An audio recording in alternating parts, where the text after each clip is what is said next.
Subrian, yaitu Prodi Teknologi Laboratorium Medik dari Stikes Santa Elizabeth Medan. Nah, di sini kita berjumpa lagi. Kita akan membahas tentang biologi sel kembali. Tetapi di sini kita akan membahas materinya yaitu meiosis 2. Nah, di sini saya juga sudah mengundang pakar yang cantik juga, tapi nggak gemuk-gemuk. Hai, perkenalkan saya Novarianti Dia, Prodi Teknologi Laboratorium Medik dari Stikes Santa Elizabeth Medan. Hai Nova. Hai Kak, gemuk. Iya. Baik Kak, cuman lapar. Lapar ya? Ya, lapar ya. Ya, karena itu pengaruh lemak yang nggak seberapa kan. Oke.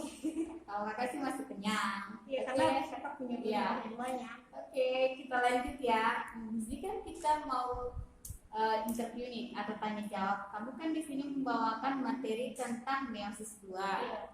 Nah, kakak kan sebenarnya udah mempelajari ya tentang biologi sel ini meiosis 2, tapi karena udah berjalannya dengan waktu mungkin sudah lupa sebagian ya, seperti itu. Nah, kakak mau tanya dong, tanya lagi tentang meiosis 2 ini.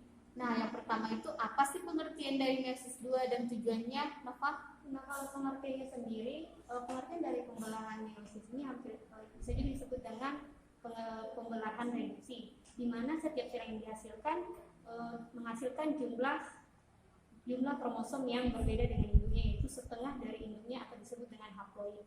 Dan tujuannya itu yaitu untuk pembentukan sel kelamin atau gametogenesis. Kalau pada pembentukan sperma dia disebut dengan spermatogenesis. Kalau pada pembentukan ovum dia disebut dengan oogenesis. Sedangkan dia kalau pada tumbuhan pembentukan sel besar itu disebut dengan mikrosporogenesis, dan pembentukan bakal buah disebut dengan makrosporogenesis atau megasporogenesis. Begitu Kak. Wow, luar biasa ya jawaban dari Nova. Nampak sekali ya Nova telah menguasai materi-materi meiosis 2 ini. Iya, belajar ini. Wow. Belajar rel tentang begitu Kak. Jadi Keren. Kemudian yang kedua nih Nov, tahap-tahap dari meiosis 2 ini apa aja sih? Nah, kalau tahap-tahapnya itu sendiri hampir sama atau mirip dengan si pembelahan mitosis. Nah, tahapnya itu pertama profase 2. Profase 2 ini di profase 2 terjadinya sentromer membelah menjadi sentriol, kemudian bergerak mengarah ke kutub yang berlawanan dan terikat pada spindle. Fungsi dari spindle ini sendiri yaitu untuk mengikat kromatid tepat berada di tengah inti sel. Jadi kalau misalnya spindle ini nggak ada, maka nanti kromatid ini akan tersebar secara bebas di dalam inti sel. Kemudian di tahap ini juga inti sel dan membran inti sel udah mulai hilang di tahap profase 2. Kemudian di tahap profase 2 juga terbentuk yang namanya kromatid. Kemudian tahap kedua dari meiosis 2 ini yaitu metafase 2. Di metafase 2 ini terbentuk pembelahan bidang sel atau disebut dengan ekuator. Kemudian kromatid itu tadi berjejer pada bidang ekuator. Nah, di tahap ketiga yaitu anafase 3. Di anafase 3 ini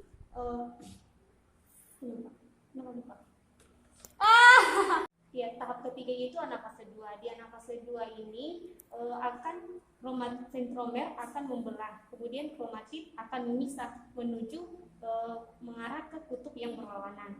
Kemudian tahap terakhir yaitu telofase 2.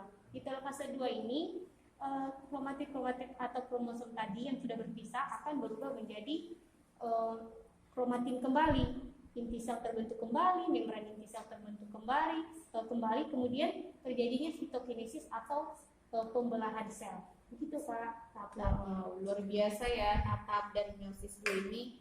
Nah, kakak bingung nih kan kenapa sih ada meiosis 1 sama meiosis 2? Apa sih sebenarnya perbedaan dari meiosis 1 ini dan meiosis 2 ini? Coba Nova jelaskan.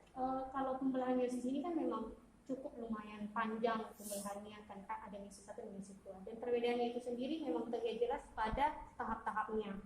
Kalau di meiosis 1 ada yang namanya tahap interfase, sedangkan pada meiosis 2 tidak ada lagi tahap interfase karena sudah dimulai dengan meiosis 1.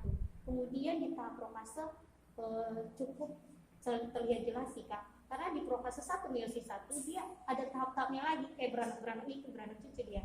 Jadi kayak di profase 1 ada 5 tahap lagi kan, dan kalau di profase 2 dia nggak ada lagi, langsung aja gitu terjadi. dan di profase 1 meiosis 1 lebih kompleks gitu, lebih dijelaskan lebih detail gitu terjadinya ini. Nah, terus di profase 1 itu terjadinya adanya crossing over atau pindah silang. Kemudian ada yang namanya kromosom homolog atau kromatik kembar atau yang disebut dengan defouler nama lainnya. Kalau di profase 2 meiosis 2 itu nggak ada lagi, itu dia langsung menjelaskan seperti hampir sama dengan pembelahan mitosis. Kemudian dan di telofase 1 meiosis 1 hasil sel anaknya itu berbeda dengan telofase 2 di meiosis 2. Begitu Kak perbedaannya. Wow, luar biasa ya Nov. Wow. Kemudian nih pertanyaan yang terakhir ya Nov. Ini kan di mana sih tempat pembelahan dari meiosis 2 ini? Nah, sesuai dengan pengertiannya, pembelahan meiosis itu adalah pembelahan sel dengan jumlah kromosom setengah dari induknya, dan tujuannya itu sendiri adalah pembentukan sel kelamin atau gametogenesis. Nah, dari situ bisa kita ketahui bahwa tempat terjadinya pembentukan atau pembelahan sel secara meiosis ini terjadi di sel kelamin tubuh kita, ataupun bisa sel kelamin pada tumbuhan atau pada hewan juga. Wow, berarti ini terfokus pada sel Iya, kelaminnya hanya saja pada ya. sel kelaminnya saja. Wow, luar biasa ya. Kemudian nih, kakak mau ngasih tambahan pertanyaan karena Nova itu kayak rada-rada semangat ya. Kemudian kakak mau pertanyaan yang terakhir nih. Hasil sel anakan yang didapat setelah dari meiosis 2 berapa sih Nov?